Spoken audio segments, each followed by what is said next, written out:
Everyone who has lost a loved one has longed for the chance to somehow reconnect with the person, even for a single moment. For many years, the general public has been aware of psychic mediumship, where a third-party individual attempts to communicate directly with the deceased and pass on their messages to the bereaved. However, an enduring phenomenon reported by ordinary individuals dating back centuries is called after-death communication. Typically, the bereaved experiences a spontaneous sense of a loved one's presence, sometimes even reported as a visual manifestation of the departed. Unbeknownst to most in the general public, and perhaps also to most scientists and academics, after-death communication has been a subject of scientific literature dating back well over a century. Perhaps even more surprising, today there exists a modality of therapeutic counseling intended to facilitate after-death communication to help aid the bereaved in the grieving process. One individual at the center of the application of this modality is Dr. Jan Holden, the president of IANS, the International Association for Near-Death Studies. Dr. Holden has authored more than 50 papers in refereed journals and has researched the field of near-death experiences for over 3 decades. I recently interviewed Dr. Holden on induced after-death communication, and I began by asking her about the extensive scientific literature on human communication with the deceased. The following excerpt is a preview of the soon-to-be-released full interview. Links to the materials discussed can be found in the pinned comment below. After-death communication is the experience of a living person experiencing the presence of a deceased person or animal. For example, one of the common things that happens in the year following the death of a loved one, the surviving person is very likely, like 80% likely, to experience the presence of the deceased in some form. It can take lots of forms, but a lot of times the living person sees the deceased loved one. Now, this can be either seeing them in the environment or seeing them in their mind's eye, and it can be while they're awake or asleep. So it can happen while the person's asleep. And I don't call these experiences dreams because phenomenologically, they're very different from our regular dreams. Whereas our regular dreams are irrational and easily forgotten. Even when we want to remember it, we often, can't hold on to it. These experiences are vivid and realistic, I don't even like the word realistic. They feel absolutely real, and they're very meaningful, and people remember them very distinctly for decades because they have so much meaning.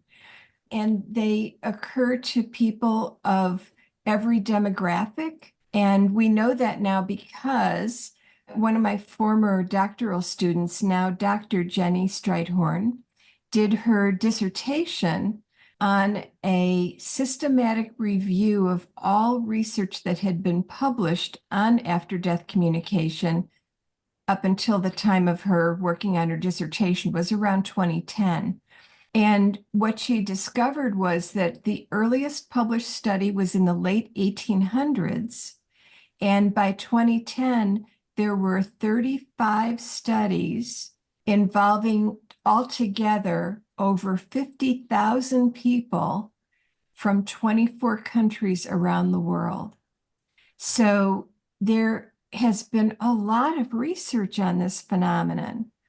And it was from the purpose of her dissertation was to, one of the problems that she ran into when she was trying to review the literature about this is that one study might find that like 40% of, let's say, bereaved spouses reported after-death communication in the first year after the death of the spouse. And another study said it was 90%. So you have these disparate and everything in between. So you have all these different data, like how do you make sense of that? So the purpose of a systematic review is to analyze the quality of the research so that you can figure out which of these has more credibility? Which of these? And that's how she came to that was the whole purpose of her dissertation, was to come to statistics that were really reliable about how often people have these experiences, the forms they take, the circumstances in which they occur, and all of that. So her study really established all of that in a meaningful way for the first time. After death communication, which is about the direct experience of communication with the deceased loved one, there is just this extensive literature about after death communication, how often people have it, and it's not just grieving people, but sometimes people have the experience who are not grieving.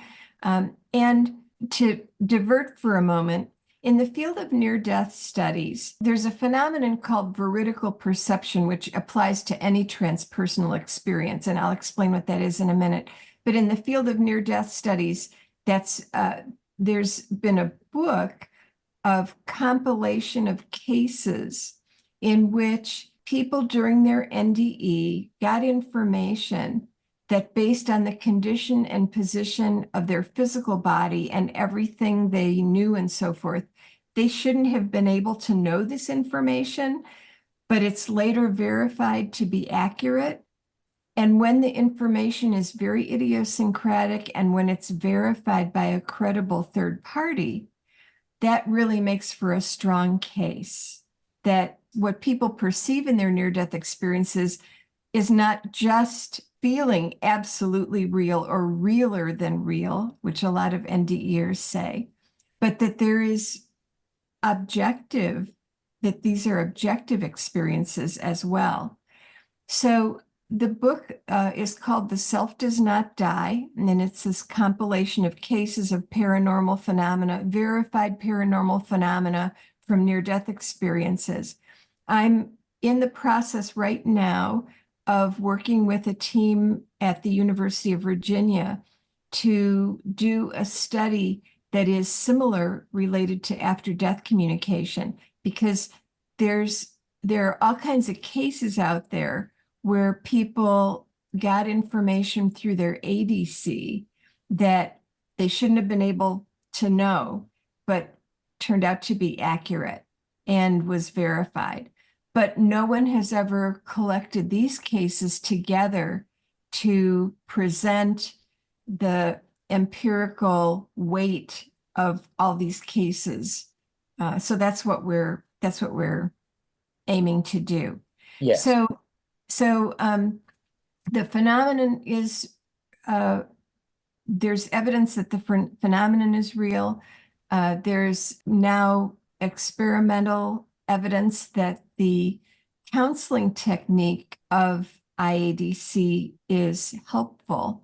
So there's all kinds of empirical evidence for both aspects of after-death communication.